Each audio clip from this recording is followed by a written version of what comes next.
Vietnam 1969.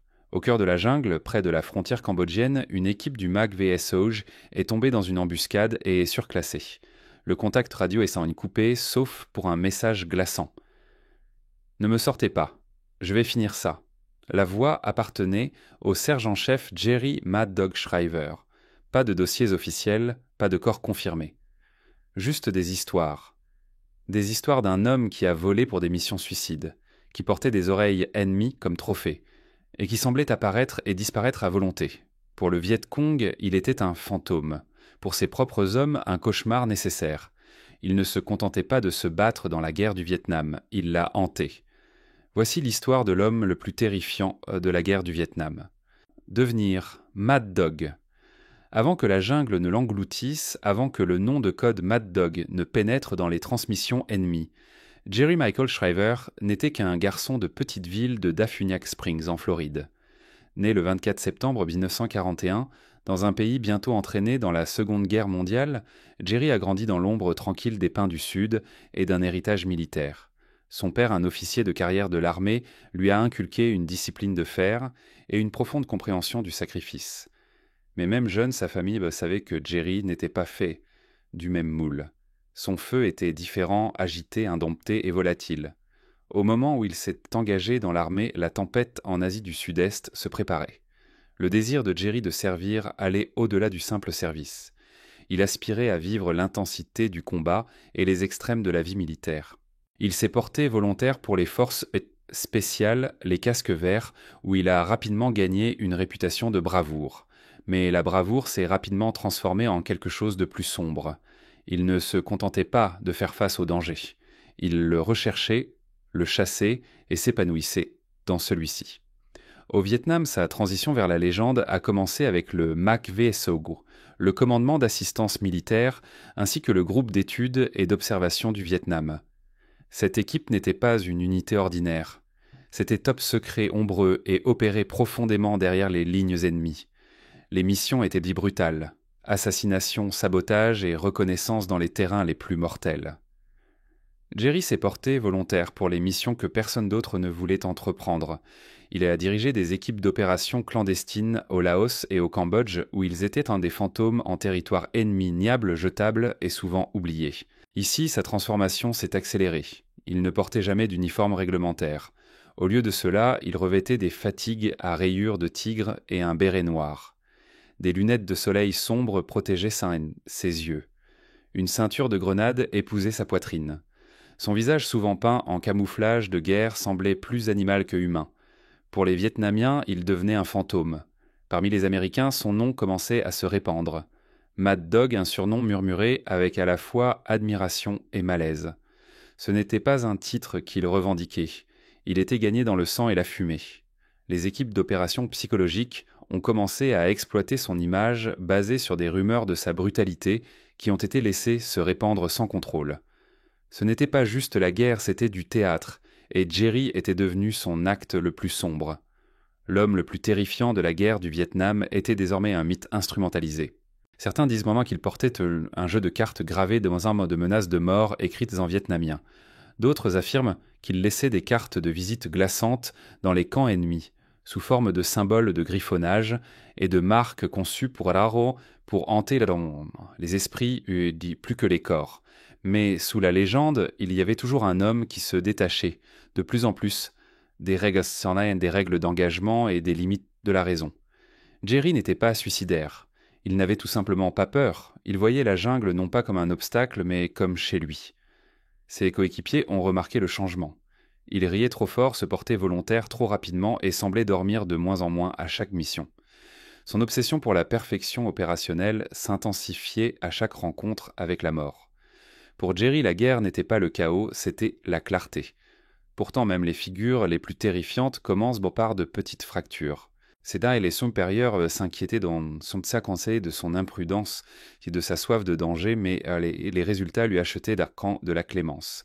Et donc, mission après mission, corps après corps, Jerry disparaissait de plus en plus dans sa propre légende. Même les autres forces spéciales ne pouvaient pas dire où l'homme se terminait et où le mythe commençait, et peut-être qu'ils ne le pouvaient pas non plus. Alors que le calendrier passait à 1969, des murmures commençaient à monter que Jerry planifiait une dernière mission. Une insertion profonde au Cambodge, le genre d'opération qui ne figurait pas sur les cartes ou dans les rapports. Il insistait pour y aller. La jungle l'appelait et Mad Dog ne disait jamais non à la jungle. Jerry Shriver n'est pas né monstre. Il est devenu lentement, systématiquement et volontairement. Dans la guerre du Vietnam, où la moralité était une ligne floue et la survie exigeait une détermination inhumaine, Jerry n'a pas perdu son âme. Il l'a offerte. Mythe contre réalité. Dans les recoins les plus sombres de la guerre du Vietnam, où chaque visage était soit un ennemi potentiel, soit un camarade sur le point de tomber, un nouveau type de figure, est apparu brouillant les frontières entre l'homme et le mythe. Jerry Shriver avait longtemps été un fantôme, mais alors que ses actions se répandaient dans le courant sous-jacent de la guerre, il devenait quelque chose de bien plus terrifiant. Un symbole, un murmure dans la jungle, une entité que personne ne pouvait pleinement comprendre ou prédire. Mad Dog n'était plus seulement un homme sur le terrain, mais une idée, une image hantante, une figure qui terrifiait ses ennemis et déstabilisait même ses propres hommes. Des rumeurs circulaient un peu plus vite que les hélicoptères au-dessus des jungles. Certains disaient tard qu'il portait un collier fait d'oreilles ennemies. D'autres affirmaient qu'il parlait par énigme, comme si chaque mot était un indice sur un mystère inconnu. Une histoire le décrivait se glissant dans un camp Viet Cong, sous le couvert de l'obscurité, non pas pour frapper, mais simplement pour observer, regardant alors que les soldats autour de lui tremblaient à sa présence comme si la jungle elle-même avait conspiré pour faire de lui une partie d'elle. Son statut légendaire n'était pas seulement dû à sa capacité extraordinaire à survivre et aux opérations les plus dangereuses. C'étaient les histoires qui l'entouraient, les hommes qui se battaient à ses côtés parlaient autour de sa capacité presque surnaturelle à sentir le danger. Il pouvait le sentir, disait un coéquipier. Il savait quand nous étions suivis et quand l'ennemi était juste sur nos talons. Nous entendions le craquement d'une brindille et il s'arrêtait de figer sur place comme un loup dans la nuit. Et nous regardions autour de nous pensant que ce n'était qu'un animal. Mais il chuchotait « Et ils sont là ». Ces récits m'enfant-béziette étaient souvent rejetés comme des exagérations, mais il y avait une étrange cohérence à eux. À travers le spectre de ses missions, Jerry Shriver opérait d'une manière que les autres ne pouvaient tout simplement même pas reproduire. Sa compréhension rapide et intuitive des mouvements ennemis semblait presque instinctuelle, voire borderline préternaturelle. Il était autant que toute autre chose un prédateur parfait dans une guerre qui exigeait la survie avant tout. Cependant, le coup psychologique de vivre dans l'ombre commençait à l'éroder. La transformation de Shriver de soldat à quelque chose d'autre était un lent processus, une évolution que même ses alliés les plus proches n'en ne comprenaient pas pleinement. Il devenait de plus en plus détaché, plus intense, au point où les lignes entre les missions et l'homme semblaient se brouiller. Il ne dirigeait plus simplement des opérations, il devenait les opérations elles-mêmes. Pour ses supérieurs, les méthodes peu orthodoxes de Jerry Shriver devenaient une arme à double tranchant. D'une part, il était un guerrier sans égal, capable d'exploits extraordinaires, barrés et de missions dangereuses. D'autre part, son imprudence devenait une responsabilité. Son obsession pour la peur, pour le chaos, commençait à l'aliéner des hommes même qu'il avait autrefois suivis au combat. Et il y avait des histoires de son équipe remettant en question ses décisions du moral de l'unité, craquant sous le poids de ses exigences implacables. Pourtant, chaque fois que des doutes surgissaient, il les réduisait au silence par des résultats. En 1968, après l'une de ses missions les plus réussies mais éprouvantes, une opération qui a détruit une partie significative d'un stock d'armes, Viet Cong, près de la frontière cambodgienne, Shriver est devenu une légende. Mais ce n'était pas seulement à cause du succès de la mission, c'était à cause de la manière dont il l'a exécutée. Mad Dog ne s'est pas contenté de faire exploser le dépôt d'armes. Il l'a décimé. Il a laissé la zone dans un tel état de désordre qu'il semblait qu'une catastrophe naturelle avait frappé. Les Viet Cong étaient laissés perplexes, incertains de la façon dont leurs lignes d'approvisionnement les plus sécurisées avaient été si facilement perturbées.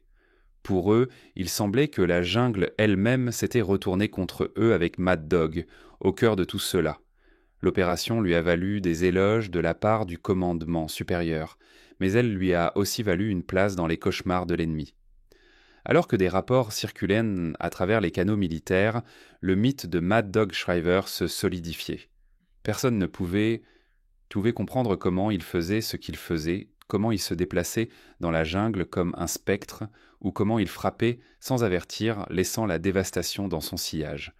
Encore plus terrifiant que ses réalisations était son comportement. Il n'y avait pas de cri de joie lorsque la mission était terminée. Pas de tape dans le dos ni de félicitations. Shriver ne se vautrait pas dans la gloire, il passait simplement à autre chose. Pour lui, la mission n'était pas terminée tant que l'ennemi n'était pas détruit. Leur peur se transformait en cendres. Alors que le mythe grandissait, la légende de sa froideur grandissait aussi. Il n'était plus seulement un soldat. Il était l'incarnation de la guerre elle-même, implacable, impitoyable et souvent incompréhensible. Certains hommes le craignaient, d'autres le vénéraient, mais personne ne pouvait dire avec certitude qui était vraiment Jerry Shriver. Au-delà des histoires, les mythes continuaient de se répandre, alimentés par la paranoïa d'une guerre où la survie était autant une question de domination psychologique que de puissance de feu. En ce qui restait clair, cependant, c'était que Mad Dog n'était pas seulement un titre qu'il portait. C'était la bête qu'il était devenu, une bête qui ne pouvait être pleinement contenue par l'armée, par l'ennemi ou même par son propre esprit. La dernière mission. En 1969, le nom de Jerry Shriver était devenu synonyme de mort dans la jungle. Il n'était plus seulement un soldat, mais une force, une entité imparable avec un objectif unique, semer le chaos et la destruction partout où il allait. Mais la guerre changeait et Shriver aussi. La brutalité qu'il avait déchaînée dans les premiers jours commençait à peser lourdement sur lui, tant physiquement que mentalement. Ses actions avaient laissé une marque indélébile sur le paysage, mais elles avaient aussi commencé à laisser des cicatrices sur l'homme lui-même. Au printemps de 1969, une mission finale a été mise en route, une mission qui allait tester tout ce que Shriver était devenu. C'était une opération si secrète que même les hauts gradés de l'armée étaient tenus dans l'ignorance. Ce n'était pas une opération ordinaire. C'était l'aboutissement de tout ce pourquoi Shriver avait combattu tout ce qu'il était devenu dans l'ombre de la guerre. Son objectif s'infiltrait dans une base Viet Cong, bien défendue profondément au cœur du Sud-Vietnam. L'ennemi l'utilisait pour lancer des attaques contre les positions militaires américaines voisines et les renseignements suggérant qu'elle était fortement fortifiée.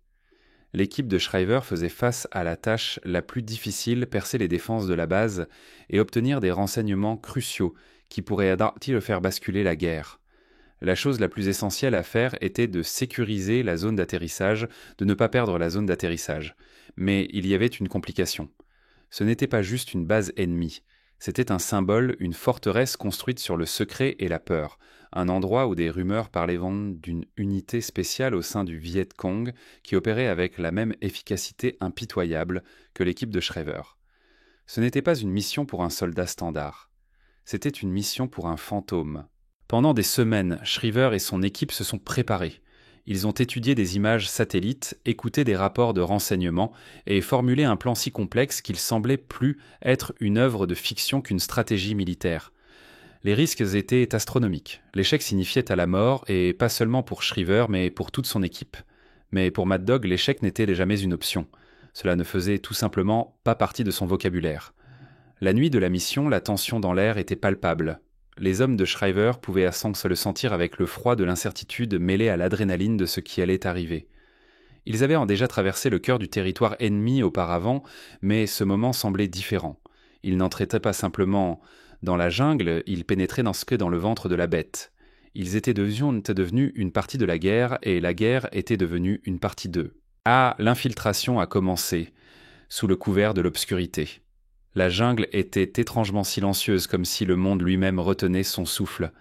Alors qu'ils avançaient, les hommes de Shriver suivaient chacun de ses ordres, lui faisant confiance implicitement. Mais à chaque pas plus profond dans le domaine de l'ennemi, la peur commençait à s'insinuer. Il n'y avait plus de retour en arrière maintenant. La mission était en cours. Lorsque l'équipe atteignit les défenses extérieures de la base, elle rencontra plus de résistance que prévu.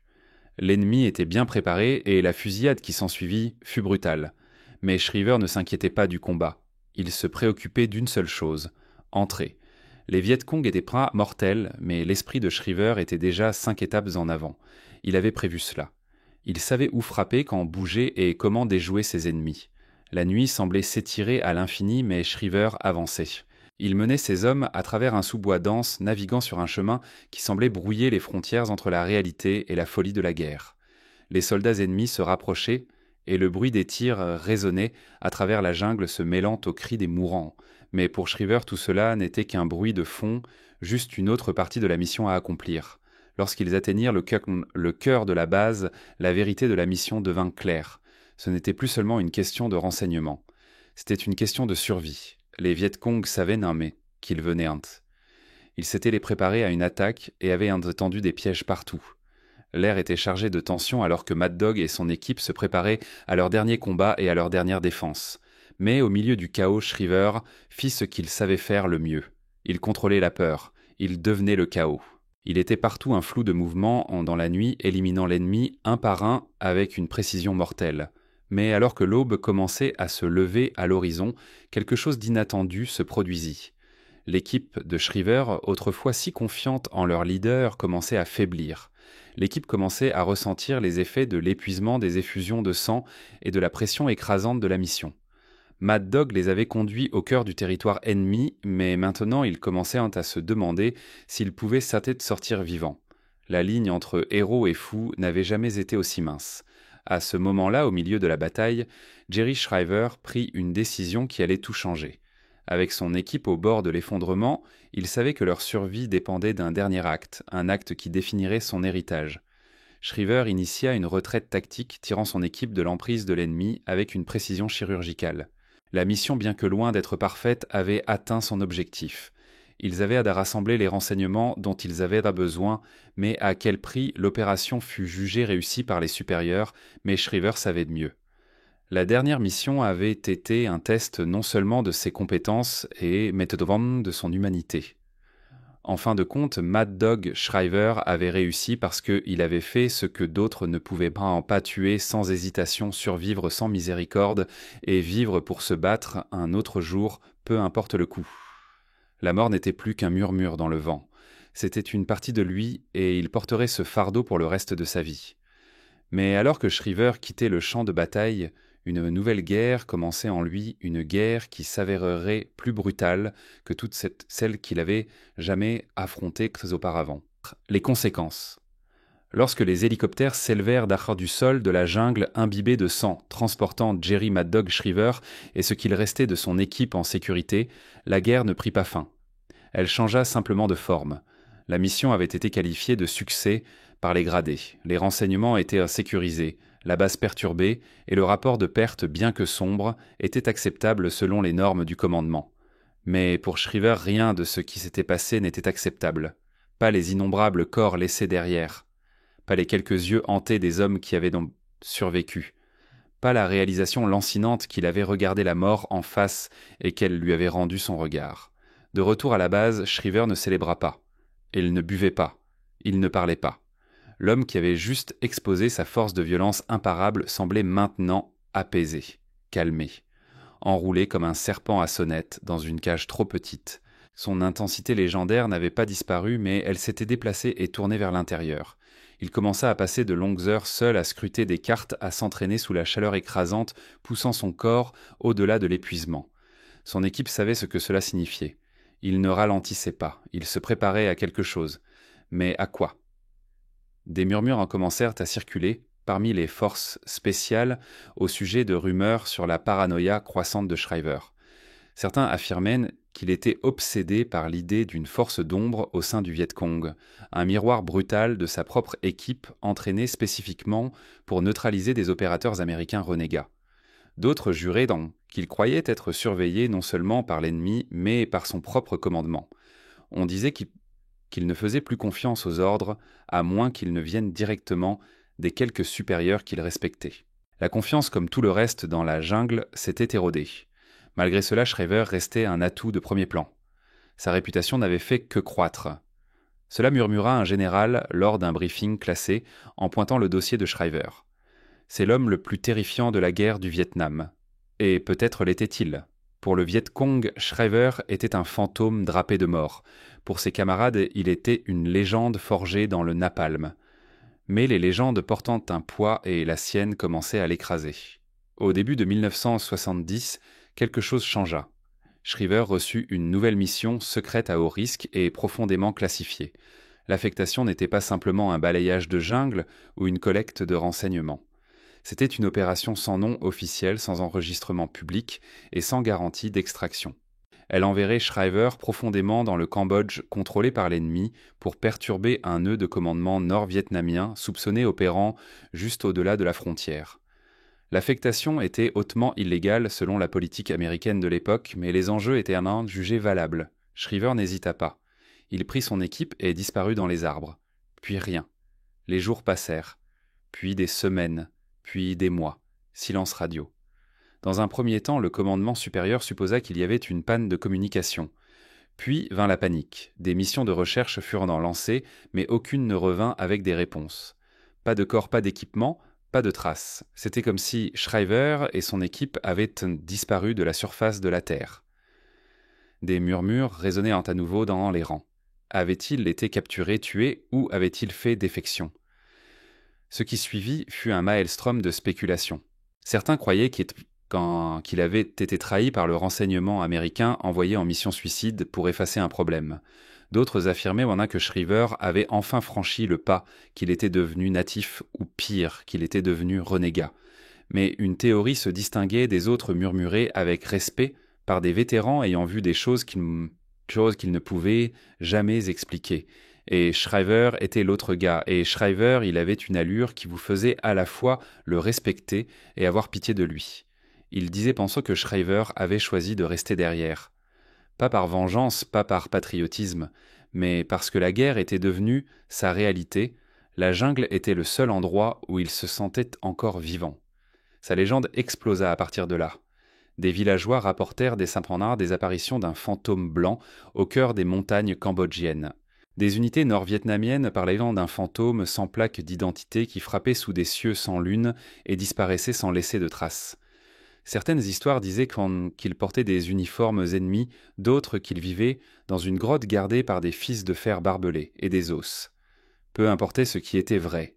L'essentiel était que Jerry Shriver était devenu plus qu'un homme. Il était devenu la peur incarnée. Son histoire passait de soldat à soldat grossissant au fil des récits jusqu'à ce que même les nouvelles recrues en connaissent le nom de Mad Dog, et le murmure en s'inspire avec un mélange d'effroi et de révérence. Ce n'était plus simplement un conte sur la survie. C'était l'histoire d'un soldat forgé dans le feu qui pouvait devenir plus terrifiant que la guerre qu'il avait créée. Et juste au moment où il semblait que le Martstadt s'était installé dans le silence, un dernier détail émergea de quelque chose de si étrange qu'il ne pouvait être ignoré.